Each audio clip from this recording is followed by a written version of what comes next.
Hi everyone, welcome to this video where I go into the basics of reading and understanding your birth chart. And although I do offer a visual representation of a birth chart in this video, I highly advise you to have a copy of your own birth chart in front of you, because that will really help you to relay the information and to help you to understand the information more personal to you. So if you can, have a copy of your birth chart in front of you. And if you enjoy the information, do feel free to like, subscribe, comment below, let me know how you get on, what you've learned, and also what you'd like to know in future videos, and then I can create some more content and answer your questions. Enjoy! Hi everyone, so here is a visual representation of a birth chart, what a birth chart looks like. So you may have done your own birth chart already and be familiar with this look, or this might be the first time that you've ever seen a birth chart.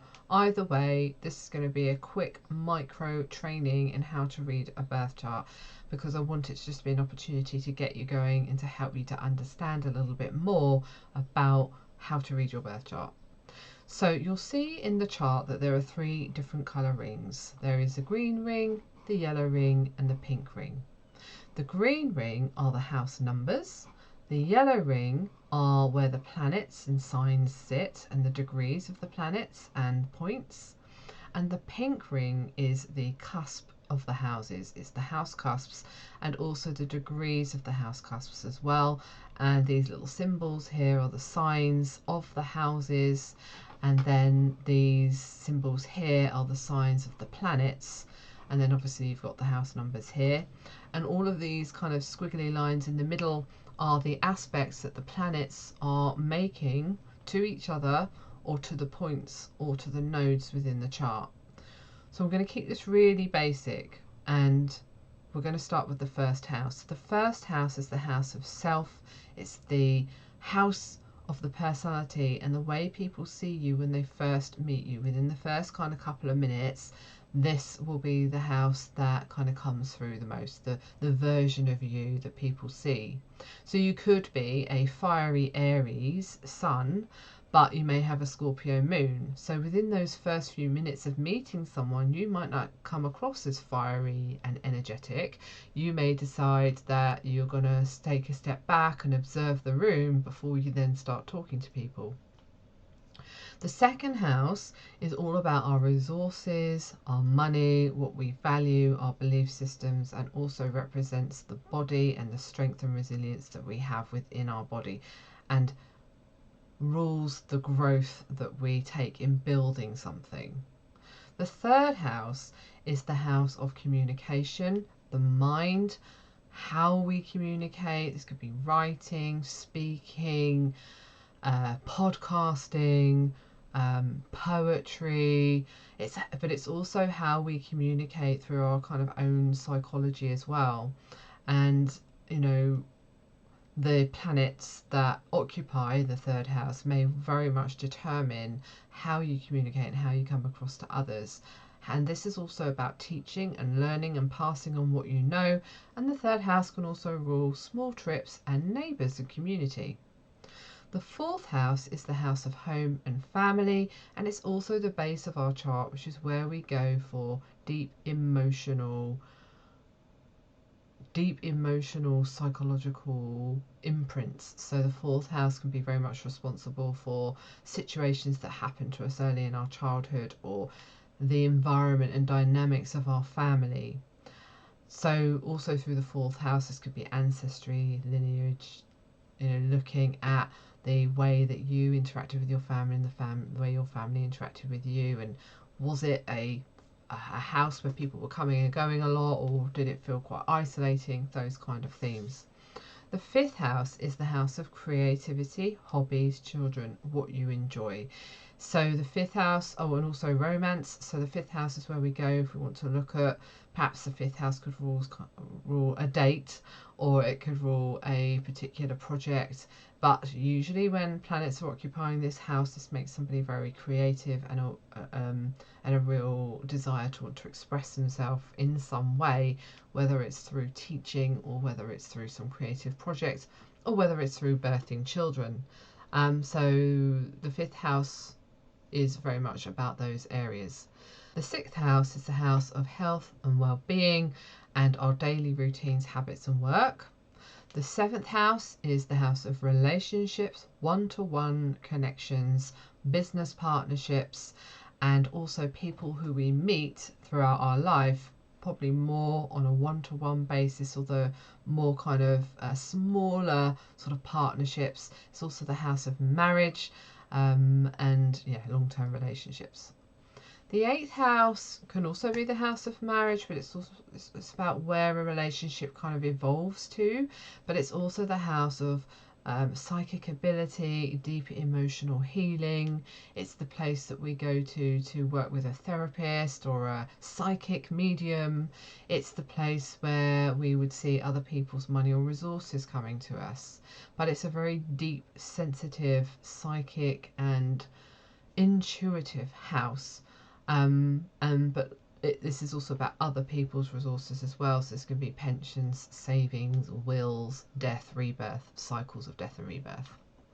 The 9th house is the house of where we go for higher learning. So the 3rd house is kind of like our daily learnings through going to school and the very sort of basic learning, and then the 9th house is where we go to get the PhD or the qualification, or we decide that we want to travel across the world and expand our mind.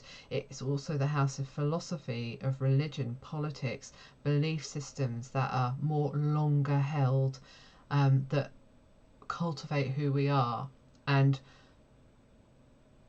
this is the house of knowledge, so it's also about teaching and sharing through learning, but also teaching what you know through all of the skill and experience that you've built through hard work, through experience, through evolution.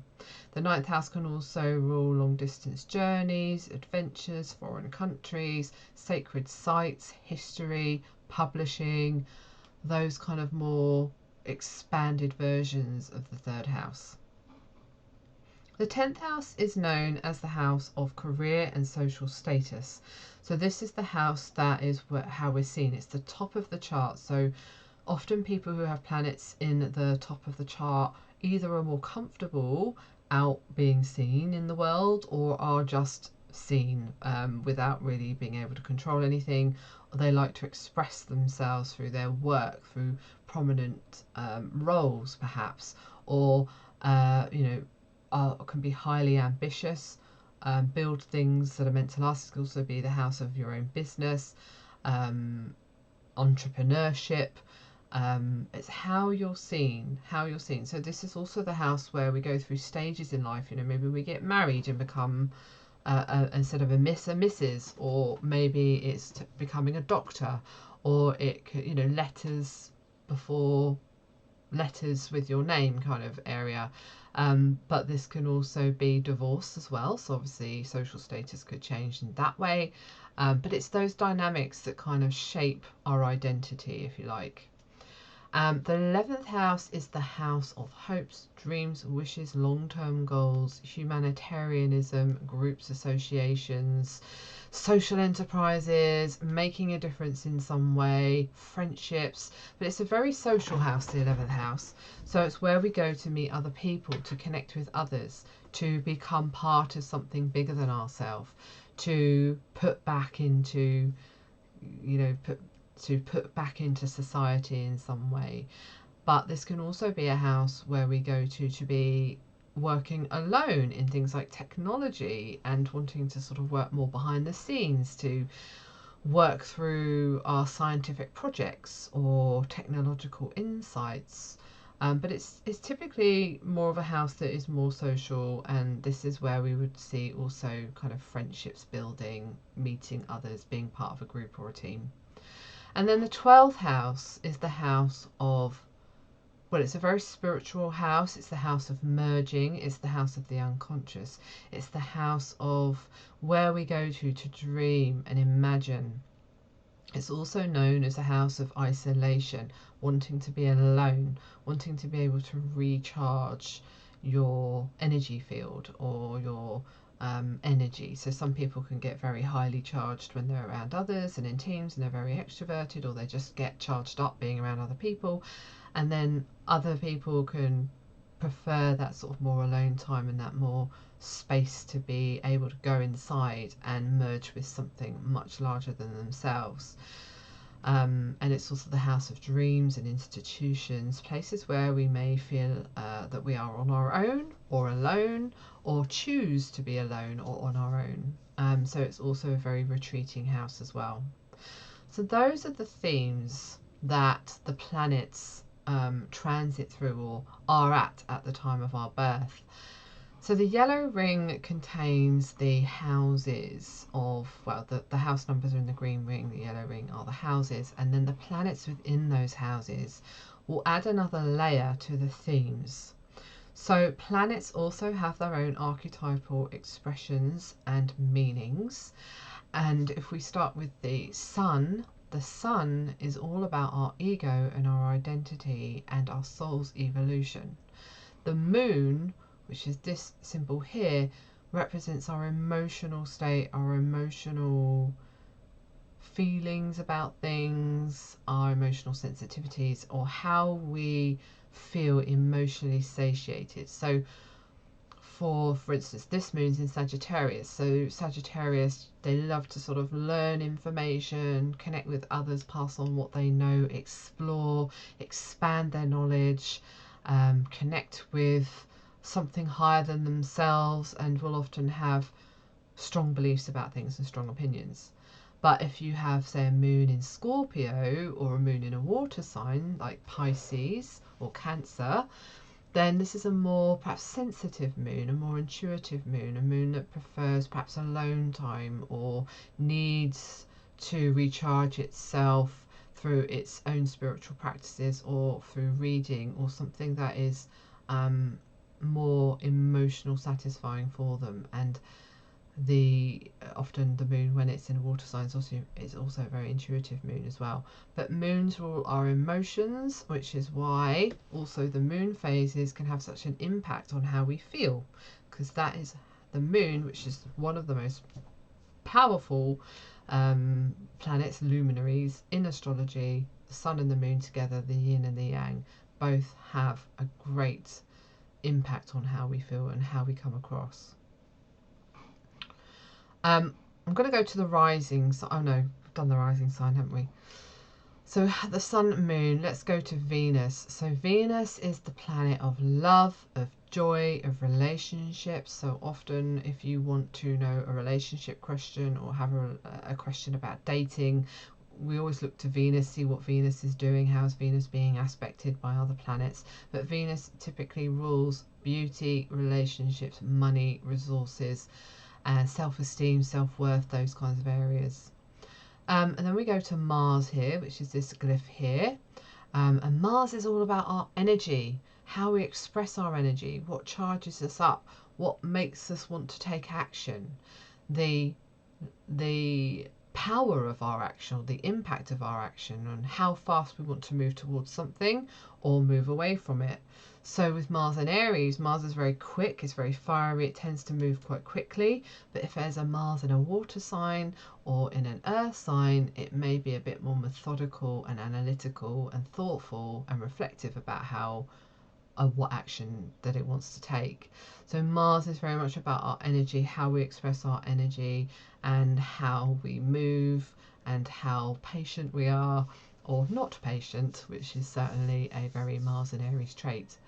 So then we can go to Mercury here. And Mercury is all about the mind and the intellect. It's where we go to learn.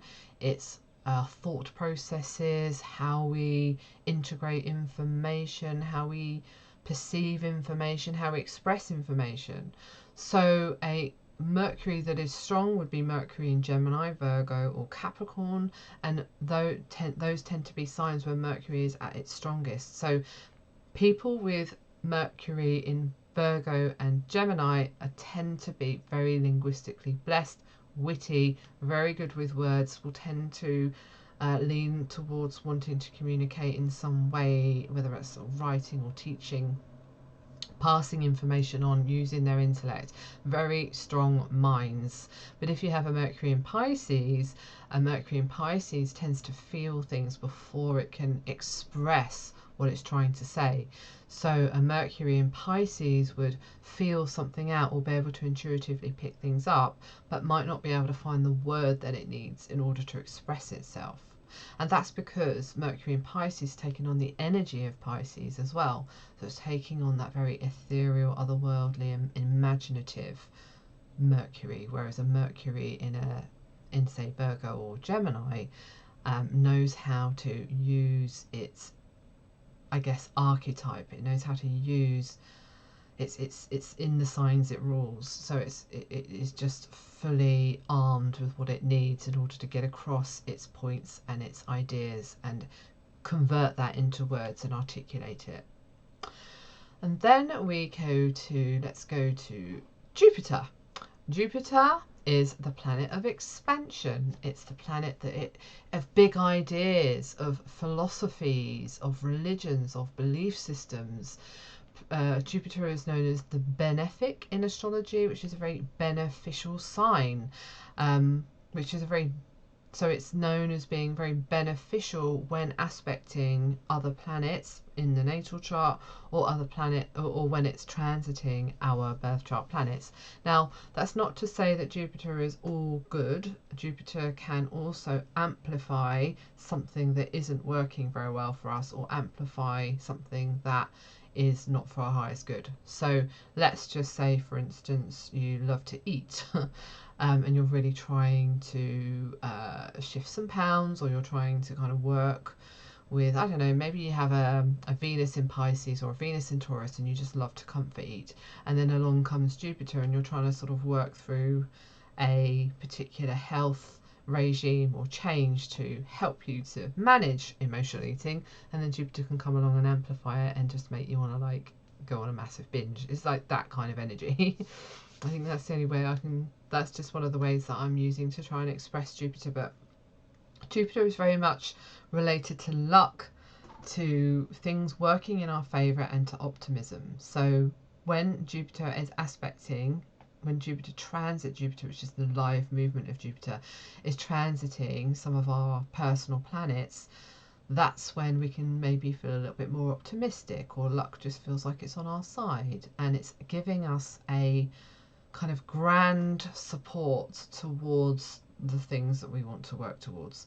So it's not that things just fall in our lap and yay, we've had a Jupiter transit and in it comes and it just lands. It's about using that energy wisely to bring through which you want, or that which you want, goals, aspirations, taking action on something, or wanting to expand, grow and evolve in some way. That is Jupiter. Saturn is the planet of responsibility, limitation, lessons, not cutting corners, wanting to do things in a methodical and sensible way. It can also be quite suppressing. Saturn isn't the type of energy, so people who have quite strong Saturn in their charts can suppress their emotions. Saturn doesn't feel comfortable having emotions, really. It would rather kind of keep them down so that it can come across as responsible and adult and professional and expert. Saturn is, I would say, a master builder kind of planet. When we go through Saturn transits, we have big lessons to learn. We have to look at things properly. So, for example, if you had, say, you owned a business and you had a team, and you had put a lot of trust into that team, but maybe, I don't know, you get your cash flow out and you're reviewing your cash flow throughout the year and you're realising there's a massive loss being made. Maybe there's been a few corners that have been cut, and Saturn would come along and say, right, you need to be stepping into understanding what's going on with your employees, or there are some serious risks that are happening and you need to really look at those and you need to make a change. And the change isn't usually a very comfortable change, because I say Saturn is all about lessons and learning. Saturn is the Time Lord. Saturn rules time. You feel like time's running out. Usually it could be like a Saturn transit happening to one of your charts. Saturn returns are very well known. Saturn squares. These are aspects where Saturn's coming in and saying, hey, you need to be more responsible. You need to look at this in a more sensible way. You need to step into your adulthood. You need to start to review what your life has been so far, and are you on track, and have any corners been cut, tests given, you know, those kind of things. But when we work through the tests that we're given and we work with the energy of Saturn rather than against it, we can get the most amazing rewards. In fact, Saturn rewards outweigh Jupiter rewards. Saturn lessons are the most memorable in our lifetime. So when you get to understand astrology and you learn how it works, you will realize and be able to track back Saturn transits, because there was such a deep lesson of learning. Something would have shifted or changed in your life that was very memorable. And that is Saturn. Let's go to Uranus. So this is Uranus here. Uranus is the planet of the higher mind, of awakening, disruption, jolts, surprises, unexpected events, feeling a little bit unstable about things, maybe feeling like the ground beneath you is shaking. Saturn comes along when we need to wake up, when we have fallen into old patterns and programmings. Maybe it's a bit Groundhog Day, you know, same route to work, same sandwich for lunch, come home at the same time, or get the same train, or make the same cup of coffee, or just doing the same boring mundane work, and you're not feeling like you're evolving. Maybe this has been going on for like 20 years and you're thinking, God, I need a change now. Uranus comes along to make that change. Now, it wouldn't be 20 years. Uranus makes aspects that would be much sooner than that. It's a lie, you know, when Uranus is in a transit, it's constantly activating our chart. Uranus likes to wake us up and shake us out of these stifling routines. We need a feeling of needing to break free, a feeling of needing change, a feeling of needing to move on to something better that moves us more onto an authentic path, to bring us back on track, or to evolve us to our soul's evolution and the ego expression of our sun, and the lessons and the path that our soul has agreed to in this lifetime, or that we have agreed to do through the soul, through the energy of the soul. So Uranus comes along to disrupt, shake things up, change. These can often come very unexpectedly. It all depends on where you are. So if you are, say, stuck in a relationship, or you're feeling trapped in a relationship and you want to get out, a transit from Uranus would very much do that. So there's usually a build up, there's usually some kind of feeling of needing to break free or needing change, and then in comes Uranus, or this could also be eclipses as well, but we're talking about Uranus, will come along and just kind of shake the ground, shake things up a bit, and then suddenly you're just kind of shifting onto another timeline or experience. But there's usually a deep urge to need to break free. Uranus also is an amazing creative energy, and when you are channeling Uranian energy, this is where epiphanies, ideas, downloads, maybe you suddenly just feel this big urge to kind of get everything out of your head and put it into a training course, or put together some kind of like document, gather all your scientific knowledge and information and put forward a invention. Uranus also rules needing to be unique, needing to be individual. So these are some of the themes and topics that you could very much experience when Uranus is making a transit to your chart.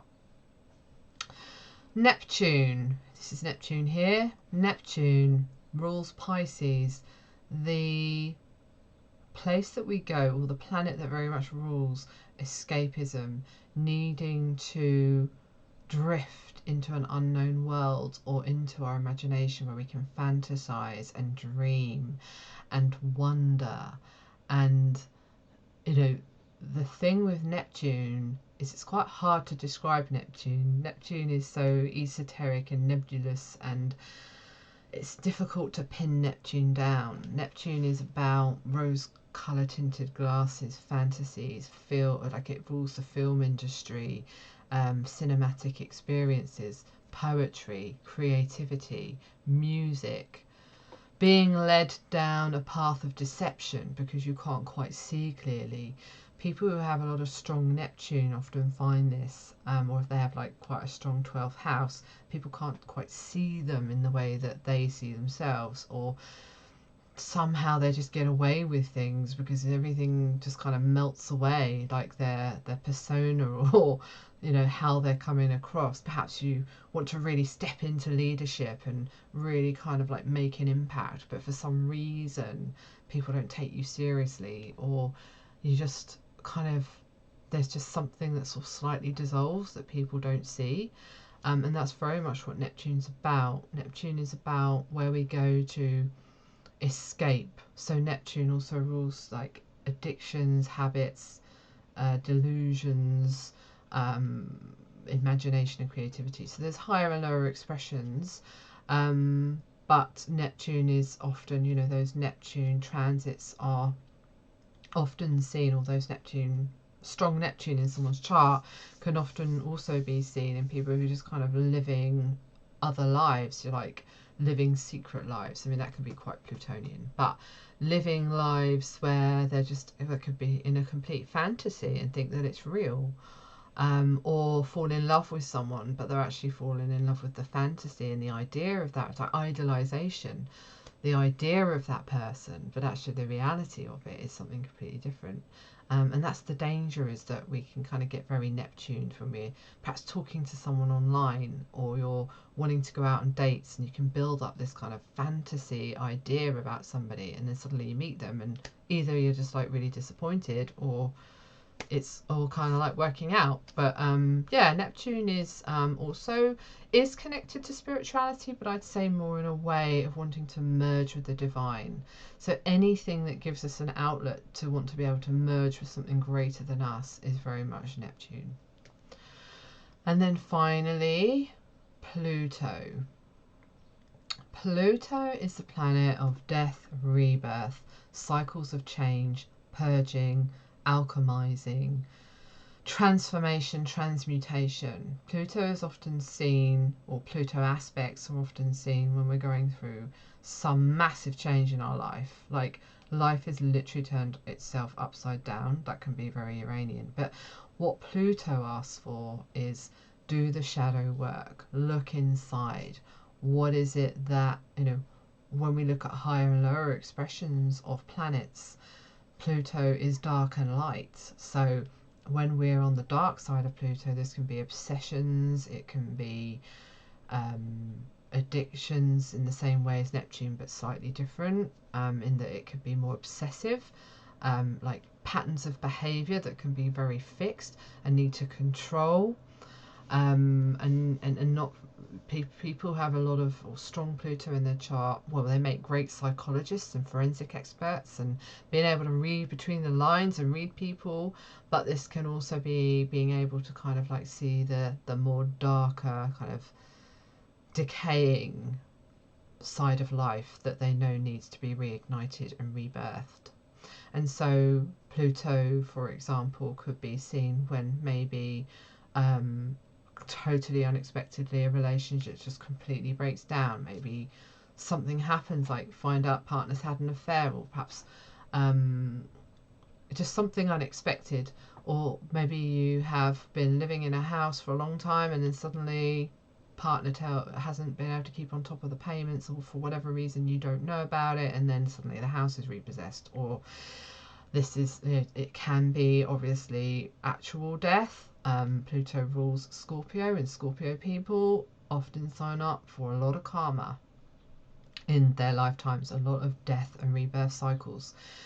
So Pluto is there to transmute, in order for you to then rise like the phoenix, taking everything that you have learnt that has helped you grow in the most hideous circumstances.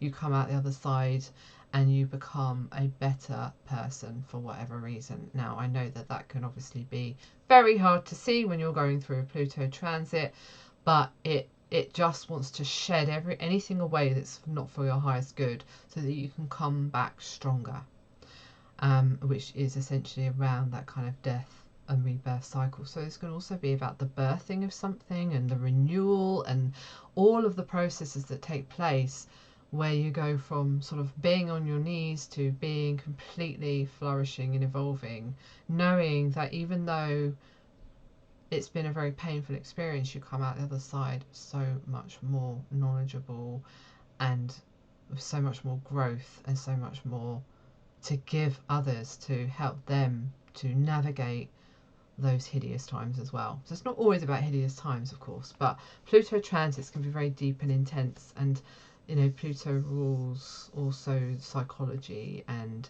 I often see when someone passes, usually there has been some kind of Pluto transit or Saturn transit, but Pluto is very much around that whole kind of renewal, birthing of new things, new ideas, new lives.